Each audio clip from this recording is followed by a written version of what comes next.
À la une de la presse américaine, on retrouve notre correspondant à New York en direct, Xavier Yvon. Xavier, ce matin, vous nous parlez des bonbons qui collent une sale réputation à l'aîné des fils Trump, car oui, Trump a des enfants. Oui, et quand c'est pas le père qui choque, c'est le fils. Il y a le même sens du raccourci hasardeux chez Donald Jr., c'est son nom. Il s'appelle Donald Jr.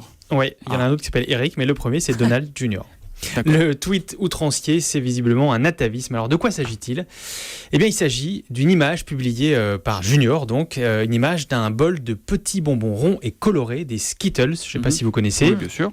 Oui, voilà. Il y en a aussi au Gros Cinématique à Europe 1, des Skittles, on peut en acheter, il n'y a pas de problème. Sauf que ceux-là, il y a une légende.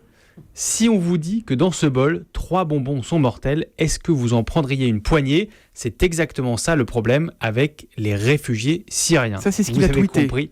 Exactement. Une comparaison assez hasardeuse. Vous avez compris, il y a des terroristes qui se cachent parmi ceux qui arrivent chez nous. C'est un thème récurrent de son père, Donald Trump, pas Junior, qui n'a cesse de dénoncer justement les milliers de réfugiés syriens accueillis par Obama. Imaginez donc le tollé général, débat sur CNN, des articles partout, des internautes qui diffusent des images d'enfants syriens notamment. Vous vous souvenez le petit Aylan mort sur une plage turque avec la légende « Ceci est un Skittles ». La marque, elle, a tout de suite pris ses distances.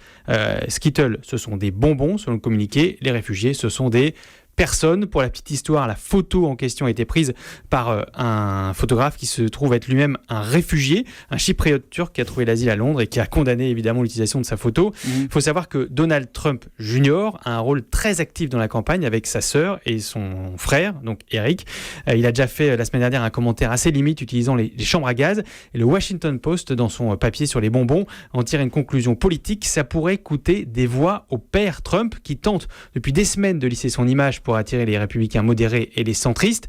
Et dernière chose, précise le journal, selon un rapport récent qui date de la semaine dernière, un Américain a, écoutez bien, une chance sur 3,5 milliards de se faire tuer par un réfugié dans une attaque terroriste. C'est donc beaucoup moins que 3 bonbons dans un bol. Évidemment, on voit donc la campagne américaine avec une polémique tous les jours, quasiment.